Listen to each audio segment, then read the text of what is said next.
Welcome to The Green Tunnel, a podcast on the history of the Appalachian Trail. My name is Mills Kelly, and I'm your host. Today I'm standing at the edge of the surf in Laguna Beach, California. It's a beautiful place.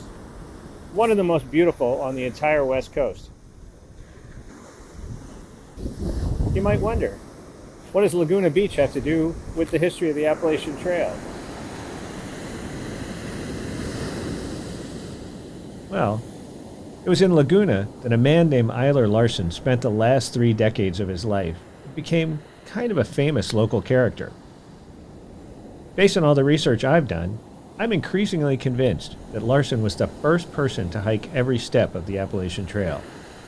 He did it in a series of section hikes that began in 1930 and ended in 1938. However, his life after his hike was just as interesting as the hike itself. It tells an incredible story of this man and his quest to make sure everyone in the world was happy. Before we start talking about his hike, though, we have to go to Denmark, Aarhus, Denmark, in 1890. Eiler Larsen was born into a working-class family in Aarhus. In high school, he was interested in philosophy and foreign languages, and in his young 20s, he took a job with a Danish lumber company in Siberia. There, he first fell in love with hiking. Later in his life, he told a reporter that between assignments, he would trek through the forests of Siberia, where he gloried in the beauty of that environment, which was so different from his native Denmark. When the First World War broke out, Larsen traveled by train to Vladivostok on Russia's Pacific coast. From there, he booked passage on a steamship to Valparaiso, Chile, the city known at the time as the Jewel of the Pacific. Ships heading from Asia to South and North America often stopped there, and the city was known for its system of funiculars, locally known as elevators, that took passengers up and down the steep hills upon which the city was built. While Larsen was in Valparaiso, he took to hiking in the mountains of Patagonia, some of the most challenging on the planet. Larsen also took a job as a gymnastics instructor at the local YMCA. He held that post for 2 years, and I sometimes wonder what his Chilean acquaintances must have made of him. He was 6 foot 8 inches tall and spoke with a booming voice, and at least later in life, he always had a big grin on his face. In 1916, the director of the YMCA sponsored Larsen for immigration to the United States. So he traveled through the newly completed Panama Canal to the port of New Orleans. From there, he took a series of trains to St. Peter, Minnesota, where he enrolled at Gustavus Adolphus College. In 1917, Larsen became an American citizen. He enlisted in the U.S. Army and went to France to fight the Germans. During his tour in the war, Larsen was wounded, and he had to stay in Europe until 1920 while he recuperated. Apparently, he also traveled home to Aarhus and thus completed his circumnavigation of the globe. Fully recuperated, Larsen returned to the United States, but not to college. Instead, he moved to New York City, where he took a job as a courier on Wall Street. And it was there that his fame first began to grow. Before long, New York newspapers began referring to him as, quote, the flower of Wall Street, unquote. Here's how Larsen described his life in New York. On the street in greeting a friend, I'd yell loud enough to be heard by 100. Just to let those New Yorkers know there was somebody glad to be alive. I mean, can you imagine me in Wall Street? Those poor, unhappy New Yorkers. I used to carry a bunch of roses with me on my rounds of business. And whenever I saw an unhappy broker, I'd hand him a rose and say, "Here, friend. Be happy." As we'll see, that habit of standing on street corners and shouting about happiness soon became Larsen's calling card. And we'll also see that not everyone loved his act. As he told a reporter in 1933, the bank he worked for in New York objected to his street corner preaching about happiness. They eventually fired him from his job as a courier. So what happened to Larsen after he lost his job? Well, he popped up in a very different place.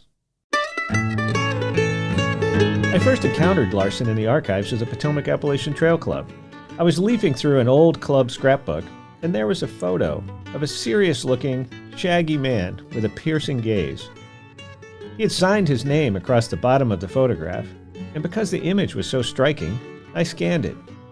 Not because I was actually interested in Larsen, but because it was just too good of a photo to pass up, and then I promptly forgot about him. 3 years later, he reappeared in my field of view, this time in the archives of the Appalachian Trail Conservancy. There, in ATC Chairman Myron Avery's correspondence, was a letter from Larsen to John Sherman, the head of the New England Trail Conference. Larsen wrote, I expect to hike the whole Appalachian Trail from Mount Katahdin to Georgia during August, September, October, and November. Perhaps I may have the happy privilege and great pleasure of meeting you face to face on my trip through your state. Today, we'd call Larsen's plan a thru-hike of the Appalachian Trail. But in 1930, this idea was something of a surprise. At that point in the trail's history, no one had imagined that someone would hike the entire trail in 1 year. That was crazy talk. The AT was intended to be a place where hikers would go out for a day, a week, or possibly a couple of weeks. But hike the entire thing in 4 months? No way. Nevertheless, John Sherman was entranced by the idea. He wrote to Arthur Perkins, the outgoing chairman of the ATC, that, quote, I think that anyone who aspires to hike the whole Appalachian Trail deserves all the cooperation that the members of the various clubs that are interested can give. The Appalachian Trail wasn't complete in 1930. It wouldn't be completed until 1937, but Eiler Larsen wasn't someone who was deterred by details like that. Instead, in August of 1930, he began his hike on Katahdin. Although he had planned to hike the whole trail in 1 year, it was quickly apparent that he wouldn't be the first person to pull off a thru-hike. In fact, it took him 3 months just to get as far as Rutland, Vermont, where he stopped for the winter. You see, as much as Larsen loved hiking, he loved people even more. And he was a man on a mission to spread happiness to everyone he met. That mission caused him to stop again and again during his hike, at YMCAs, at Civilian Conservation Corps camps, and at public libraries, so that he could give lectures about the beauty of nature and the path to happiness. Here's a brief sample of the kind of thing he would say to his audiences whenever he stopped. No human being can defeat anyone who has power and strength to stick to his ideals. I go to the mountains to get away from the limitations of human life. In the mountains, I listen to people, and I try to use the mountains for spiritual inspiration and power. It took Larsen 2 years to work his way south to Washington, D.C., where he stopped for another year and lived in DuPont Circle, one of the main office areas of the city. There, he reported communing with rats and vagrants, living in damp quarters under the circle. While in Washington, Larsen returned to his ways as a dispenser of happiness to the urban worker. According to an April 17, 1933 story in the Washington Herald, Larsen spent each morning at the corner of Connecticut Avenue and DuPont Circle, and every afternoon at the corner of 18th and K Streets. Quote, flashing smiles in rapid succession from his bronze face, framed in flowing locks and a luxuriant beard, and waving his stick, Larsen hopes to pull at least one depression-bowed mortal out of the doldrums each day. These days, the term hiker trash has come to be a term of endearment for those long-distance hikers who have left behind the social expectations around establishing a career and settling down. Eiler Larsen was surely one of the first advocates for this lifestyle. As one reporter who met him wrote, quote, he lives his philosophy that the chief joys of life are in having no earthly possessions, in communing with oneself and nature, in grasping to the full the realization of all the beauty in the world.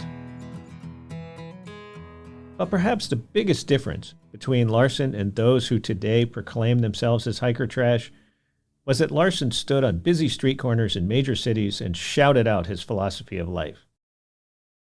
Members of the Washington, D.C. hiking community were entranced by Larsen and his stories of forests and mountains in Siberia and South America. But they also loved his exuberance and his philosophy of happiness. As a member of the Potomac Appalachian Trail Club wrote in an introduction for a speech Larsen was to make to the club in 1932, "Are you satisfied with the world you live in? Do you believe the world is emphasizing material things too strongly? Do you feel that mankind is permitting or forcing things of the spirit to take a secondary place? Are men and women and young people getting away from nature, from the most beautiful and inspiring messages still available? Let Eiler Larsen bring you some of those messages, direct from the heart of the forest. Let him refresh you with songs of stones and running brooks, of woodland zephyrs, of sunrises over foggy hills, of glimpses of the purity and serenity and contentment of mountain ranges, and perhaps transmit some of that loveliness of nature to your own life." Larsen is a foot traveler, a trailblazer, a son of the forest. He has wandered over Siberian steppes. He has climbed the rocky cliffs of South America. He has walked along the skyline of our largest mountain chains. He knows mountains, their lore, their mysteries, their beauties, and their inspiration, as do few. To his solitary campfire atop lonely peaks have come wild creatures. Birds eat fearlessly from his hands. Flying squirrels play with his flowing beard and his hair, which curls to his shoulders. With head always bared to north winds and southern breezes, he has followed the gleam, seeking the Holy Grail, and he has caught a vision from nature, which he wants to give to others. Still wearing his picturesque mountain garb, still bronzed by years of rain and sun, still with long hair and beard testifying to his kinship with Mother Nature. Okay, I'm dubious about the flying squirrels, but you get the idea. He made a big impression on people. Having done what he could for the poor, depressed toilers in downtown D.C., Larsen departed for the AT again in 1934. Along his way south, he didn't always make a positive impression on everyone. As he told a reporter in Knoxville in 1936, "Most people below the Potomac are afraid of any man with long hair and a beard, but a little boy once observed that I looked like God coming out of the mountains." others thought he might be a spy or a kidnapper, and at least a few children believed he might be Santa Claus. In 1938, Byron Avery wrote to two people in southwestern Virginia who took in AT hikers as boarders. Quote, "We have been told that a few years ago, a long-haired man and a dog traveling along the route left a rather unfortunate impression. As to this, we would like to say that this individual was not connected with the Appalachian Trail or any trail club in any way and was making this trip on his own responsibility." In 1937, Larsen once again met Myron Avery, this time in the Smokies. In Avery's personal scrapbooks in the archives of the Appalachian Trail Conservancy, I found two photos that Avery took of the Danish vagabond and his dog Happy, one of which is identified as being on the summit of Mount LeConte, just outside of Gatlinburg. And somewhere between Shenandoah National Park and the Smokies, Larsen met George W. Outerbridge and Martin and Mary Kilpatrick, who were in the final stages of completing their own section hike of the AT. Writing about their hike several years later, Outerbridge described Larsen as, quote, "the strange, wandering Dane with the shaggy hair, who has done most, if not all, of the trail." Did Larsen make it all the way to Mount Oglethorpe and complete his section hike of the AT? There's no direct evidence that he did. The 1930s registers from Mount Oglethorpe, now in the Georgia State Archives, contain no sign-in from Larsen. But that register is also only a spotty record at best. Thus far, the only evidence I've been able to find that he did complete the trail comes from the Orleans, Vermont Monitor from early 1938. In a little news brief, the paper reported that Larsen, who many in Orleans would have remembered from 1931, had written to a friend there to say that he had completed his hike of the AT. For now, we'll have to leave the Appalachian Trail part of his story there. I remain convinced that he was indeed the first person to hike every step of the AT as a section hiker, but more research needed before I can say with absolute certainty.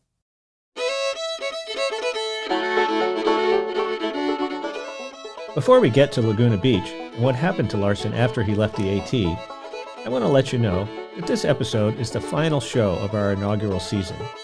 If you're a regular listener, you know that our show depends on the support of listeners like you.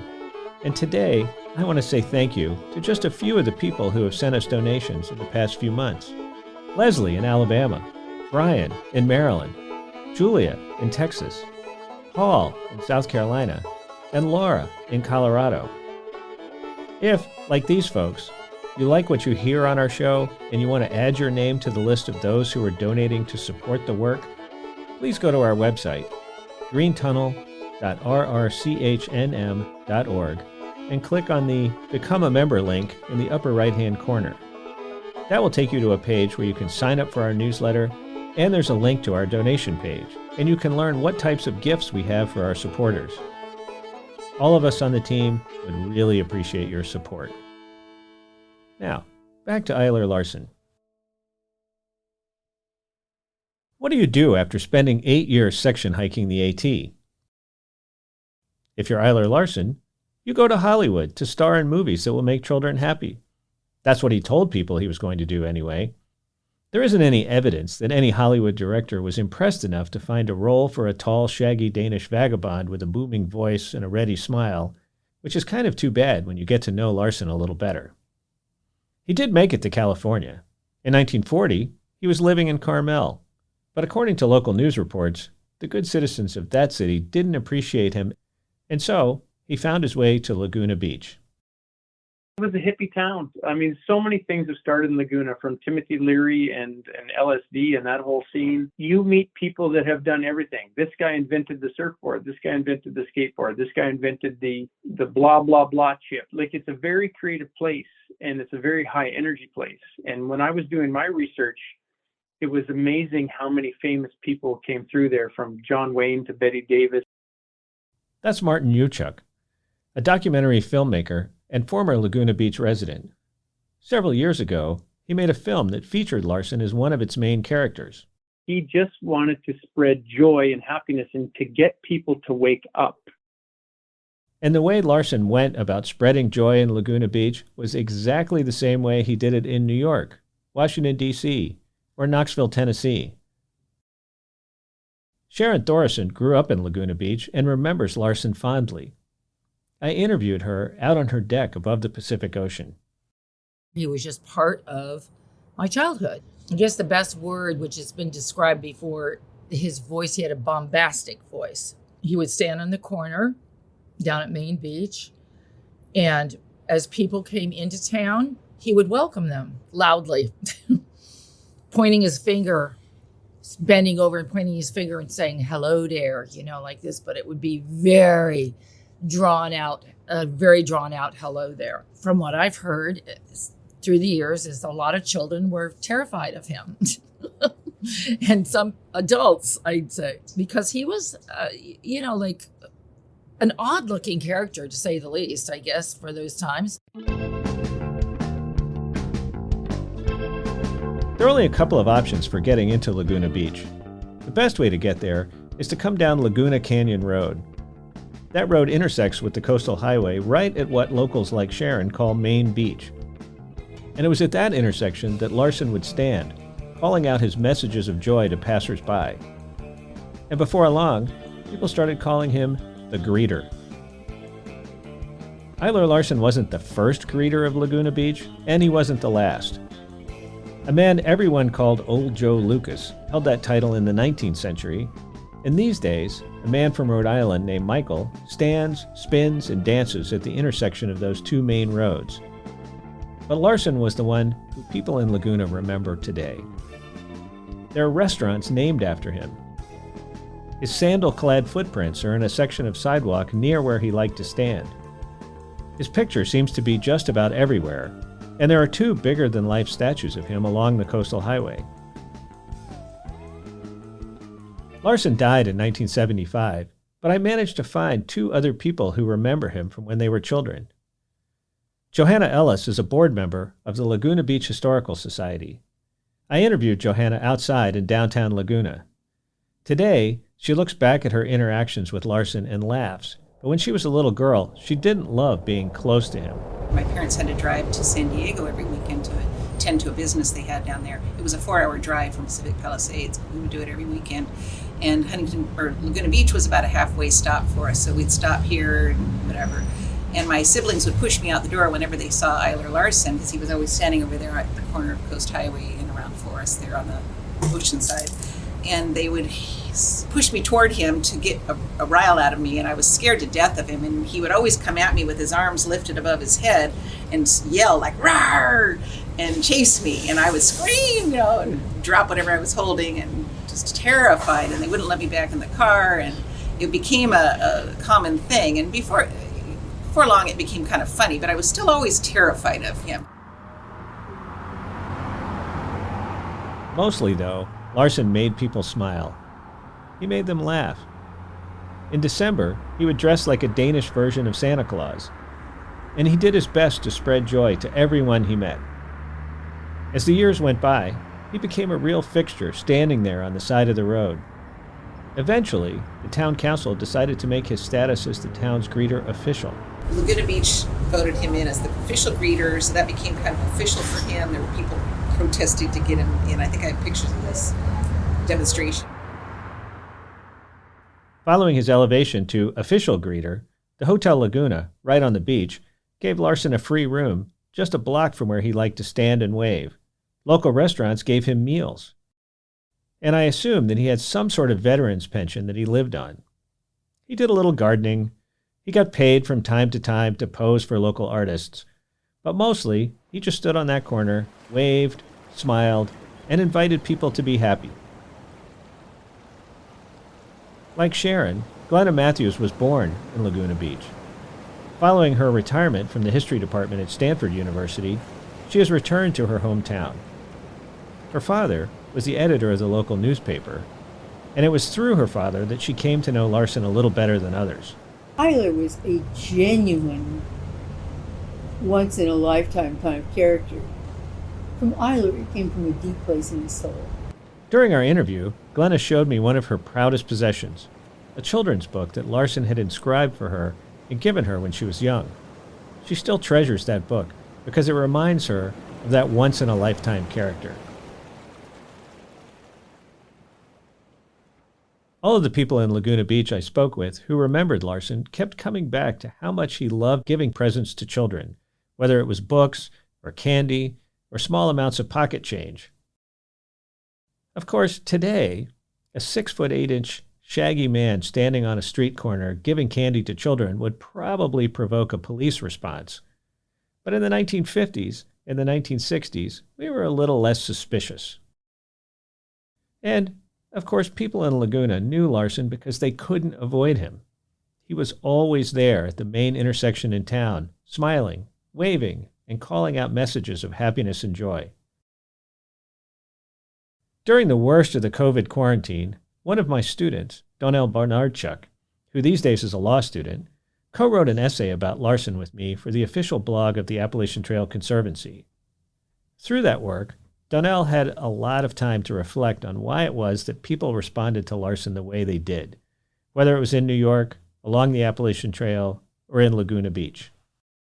Deep down, people want to be happy when they want to experience that joy. And especially during the 1930s when, things weren't so hot in the country, having that free source of happiness, it's priceless. And it's something small to make your day, to encounter someone that is just so genuinely happy and wants to spread that happiness, because I think there are a lot of happy people in the world, but they don't necessarily always want to share it, or you don't want to see it. But with Larsen, he was like a good person, and people are attracted to that.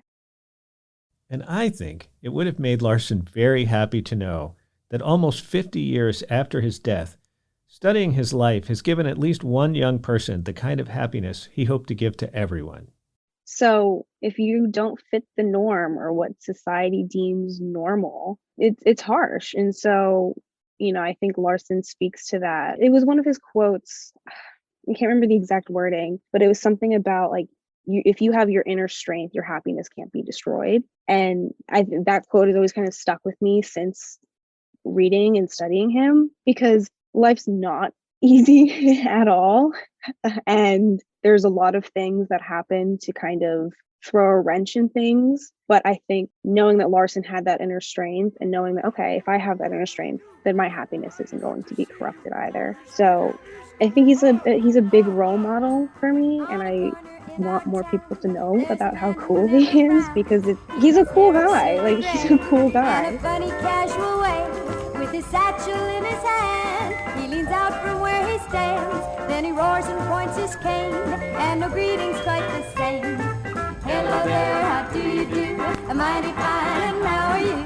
Glad to see you this fine day, glad you passed Laguna Way.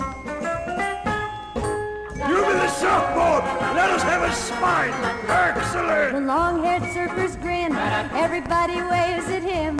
Children laugh and parents too, at his boisterous howdy do. All the tourists stop and stare, everybody seems to care for the greeter's shrieks and shouts, and the greetings he gives out. Hello there, how do you do? A mighty fine, and how are you? This is what you hear him say if you pass Laguna Way. Delighted to see you again. When I'm driving down the street, it's for sure I'm gonna meet the greeter man who stands so tall, roaring out to one and all, calling off the license plates, everyone that passes rates. Any day I'm feeling blue, I go down to listen to. Hello there, how do you do? Mighty fine, and how are you?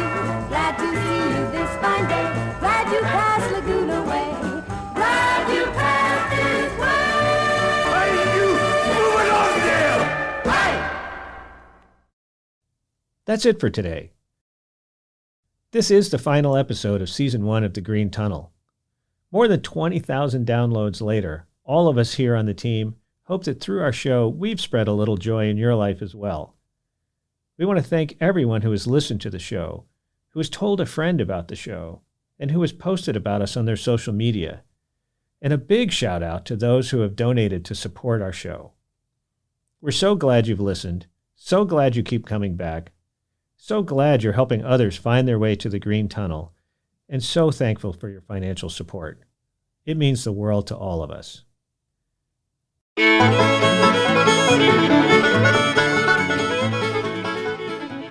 The Green Tunnel is a production of R2 Studios at the Roy Rosenzweig Center for History and New Media.